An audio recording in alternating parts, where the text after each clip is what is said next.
In a stunning turn of events, Donald Trump's recent exposure of Trinidad's secret oil deal has completely backfired, triggering a chain reaction that is now causing the very collapse he predicted. The shocking revelation, meant to discredit the government, has instead unexpectedly ignited a devastating economic implosion across the nation. The first and most immediate backfire of the administration's bold move was felt in the financial sector, sending shockwaves through markets both at home and abroad. Within hours of the announcement, the world's financial newsrooms were abuzz with speculation and concern.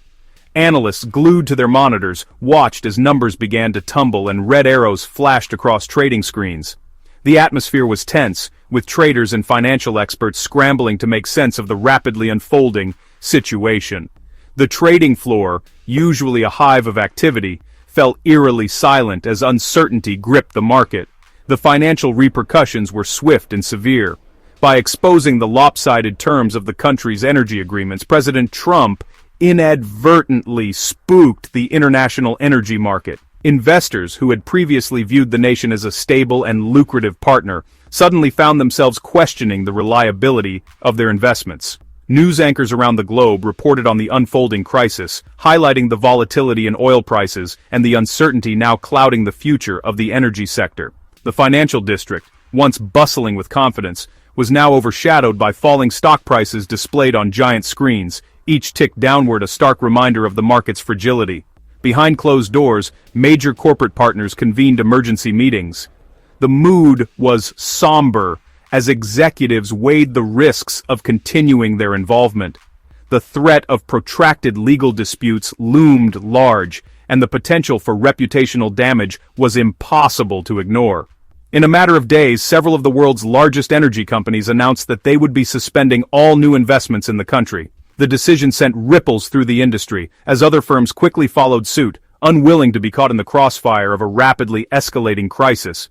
Corporate offices, once filled with optimism and ambition, now saw employees quietly packing up their belongings, uncertain about their future. The impact was not limited to boardrooms and trading floors. On the ground, the consequences were even more tangible. Technical staff, many of whom had relocated from around the world to work on ambitious energy projects, began to receive orders to withdraw. Oil refineries, which had operated around the clock, now stood idle, their machinery silent and their gates locked.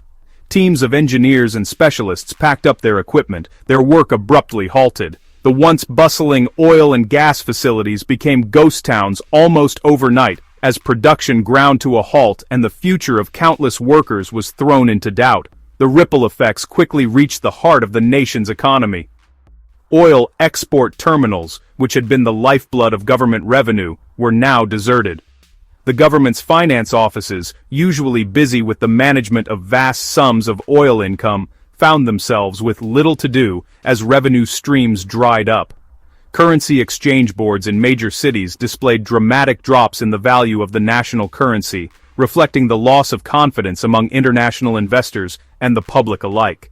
The nation's primary revenue stream, once a source of pride and stability, was now in a tailspin, threatening to undermine not just the energy sector, but the entire economic foundation of the country. The financial backfire was not just a temporary setback, it was a seismic event that would have lasting consequences for years to come, reshaping the nation's fortunes and its place in the global economy. Second, the exposure has backfired politically. What was initially intended to be a strategic move to unseat the current government has instead spiraled into a full-blown constitutional crisis. The political landscape has been thrown into disarray, with both sides scrambling to regain control of the narrative. The government, which was already on shaky ground, now finds itself in an even more precarious position. The opposition, seizing the opportunity, has launched a series of aggressive campaigns to capitalize on the government's missteps. Instead of unseating the government, it has caused a constitutional crisis. The halls of parliament have become a battleground, with heated debates and fiery exchanges becoming the norm. Political protests have erupted across the country, with citizens taking to the streets to voice their discontent. The once orderly sessions of parliament have descended into chaos, with politicians frequently clashing and arguments breaking out over the smallest of issues. The government's inability to maintain order has only fueled the opposition's claims of incompetence and mismanagement. The opposition is now using Trump's own words as evidence to file a flood of lawsuits, each one meticulously crafted to challenge the legality of the government's actions. Press conferences are being held almost daily, with opposition leaders and their legal teams presenting new evidence and outlining their strategies. The media is abuzz with speculation and analysis, with pundits and experts weighing in on the potential outcomes of these legal battles. The sheer volume of lawsuits has overwhelmed the judicial system, causing delays and backlogs that only add to the sense of crisis, demanding the deal be voided. In the courtrooms, lawyers are tirelessly working to build their cases, filing document after document in an effort to prove their points. Outside, protesters gather with signs demanding action, their voices echoing through the streets. The public's demand for accountability has reached a fever pitch, with many calling for the deal to be voided and for those responsible to be held accountable. The government's attempts to defend its actions have been met with skepticism and criticism, further eroding its credibility. As the situation continues to unfold, it remains to be seen how this political drama will ultimately be resolved. This has created paralyzing political gridlock, making it impossible for the government to respond to the escalating economic emergency. Finally, and most devastatingly, the resulting uncertainty has caused the national currency to nosedive. In the span of just a few days, the Trinidad and Tobago dollar has lost a significant portion of its value, sending shockwaves through every sector of society. The once stable exchange rates, which citizens and businesses relied on for their daily transactions, have become unpredictable and volatile. People are glued to their phones and television screens, watching as the numbers on digital currency boards plummet, their savings and investments shrinking before their eyes. For many, this is not just a financial crisis, it is a deeply personal one, as years of hard work and careful planning seem to unravel in real time. The uncertainty has led to panic buying in supermarkets, with shelves quickly emptying as families rush to secure basic necessities before prices rise even further. Small business owners, already struggling to stay afloat, now face the added burden of soaring import costs and dwindling customer confidence. The atmosphere in the streets is tense, with conversations dominated by speculation and fear about what tomorrow might bring. The government, caught off guard by the speed and severity of the currency collapse, scrambles to reassure the public, but their statements do little to stem the tide of anxiety sweeping the nation. As the currency continues its downward spiral, international financial institutions take notice. Major credit rating agencies, once optimistic about the country's economic prospects, now issue urgent downgrades. On live television, financial analysts explain the implications: higher borrowing costs, reduced foreign investment, and a loss of access to crucial international markets. The news spreads rapidly, both at home and abroad, further eroding confidence in the nation's financial stability. In the heart of the capital, bankers and investors gather in tense meetings, their faces etched with worry as they assess the damage and try to formulate a response.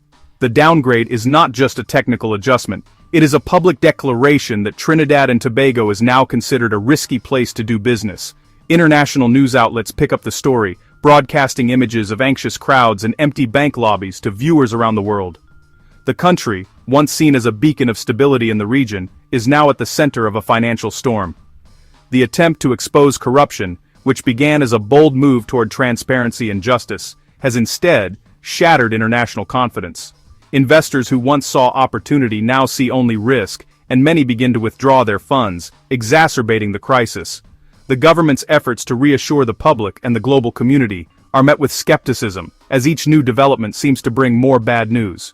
The consequences of this loss of confidence are felt everywhere. In the business districts, offices that were once bustling with activity now stand eerily empty, their desks abandoned as companies downsize or close altogether. Small businesses, the backbone of the local economy, are hit especially hard. Many are forced to shut their doors, unable to cope with the sudden spike in costs and the sharp decline in customers. Storefronts that once displayed vibrant signs and welcoming displays now bear stark, out-of-business notices, a silent testament to the speed and severity of the crisis. The cityscape, usually alive with the sounds of commerce and conversation, is now marked by quiet streets and shuttered windows.